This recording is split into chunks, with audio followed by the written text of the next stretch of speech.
สวัสดีครับมาถึง EP ที่122แล้วนะครับผมสำหรับ EP ที่122นี้เราจะมาทำรูปแบบนี้กันนะครับผมจะเรียกว่าเป็นโลโก้ก็ได้นะครับหรือว่าจะเอาไปทำเป็นอย่างอื่นก็ได้เหมือนกันทำยังไงนั้นเดี๋ยวเราไปเริ่มทำกันเลยครับผมเริ่มแรกง่ายๆเลยนะครับเรามาที่เครื่องมือสร้างรูปนี้ก่อนนะครับเราเลือกที่ Star Tool นี้นะครับเพื่อสร้างรูปดาวของเราขึ้นมาลากขึ้นไปเลยครับผมจากนั้นนะครับผมคลิกให้ข้างในนี้เป็นโปร่งใสนะครับ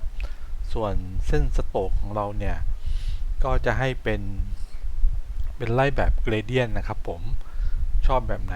ก็เลือกแบบนั้นกันเลยครับผมของผมเลือกเป็นสกายนี้นะครับเพื่อจะดูได้ง่ายๆหน่อยนะครับผมจากนั้นเรามาที่ลูกศรสีขาวนี่นะครับ Direct Selection Tool นี่นะครับ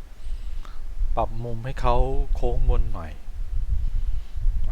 นะครับผมเพื่อเพิ่มความสมูทนะครับเราจากนั้นเราก็มาที่เอฟเฟกต์นี้ครับเลือก Distort and Transform นะครับเลือกคำสั่ง Transform นี้ครับผมให้เขาหมุนอยู่ที่ประมาณ4หรือว่า5องศานี้นะครับผมตรงนี้เลือกสัก20นะครับ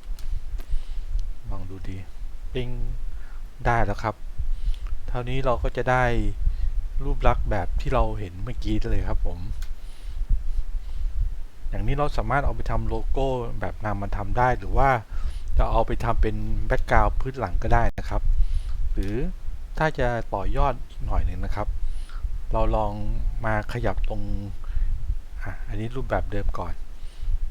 เรามาอันนี้ครับลองเปลี่ยนสีเขาดูก่อนแล้วกันนะครับเปลี่ยนสีแสดนี้นะครับเลือกถ้าเกิดเป็นเกรเดียลนี้แนะนำเป็นไลเนอร์นี้นะครับเพื่อจะได้ไล่เฉดกันไปคราวนี้เราก็จะมาที่ตรงนี้ครับ Appearance นี่นะครับผมเลื่อนลงมาเลือก Transform นี้ที่เราเป็นเอฟเฟกต์ที่เราเลือกว่าทำไว้เมื่อกี้นะครับ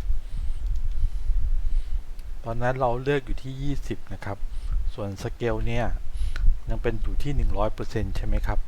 คราวนี้เราลองขยายสเกลสักเป็น 95% ลดขนาดของเขาลงดูนะครับเราก็จะได้เป็นรูปแบบอีกแบบหนึ่งนะครับหรือเราลองขยายเขาดูเป็น 102% ดู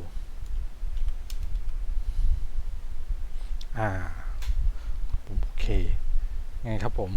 นี้เราก็จะได้เป็นรูปลักษณ์หนึ่งไปเลยไม่สวยแล้วก็เปลี่ยนเป็นขาวดำก็ได้ครับแล้วปรับให้เขาจางหน่อย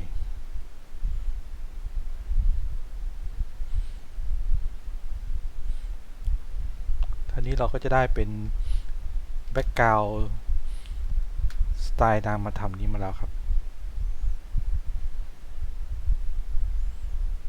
ปรับความหนาของเส้นสโตรก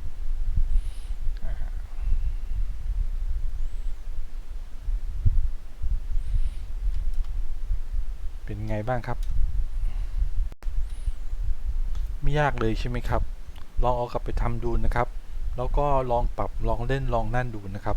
เราจะได้ชิ้นงานของเราที่แบบหลากหลายมากขึ้นกว่าเดิมในจากเทคนิคเดิมเทคนิคเดียวนะครับผมถ้าเกิดชอบคลิปนี้ก็ฝากกดไลค์กดแชร์กด Subscribe ด้วยแล้วกันนะครับสำหรับคลิปหน้าจะเป็นเรื่องอะไรฝากติดตามด้วยแล้วกันนะครับสำหรับคลิปนี้สวัสดีครับ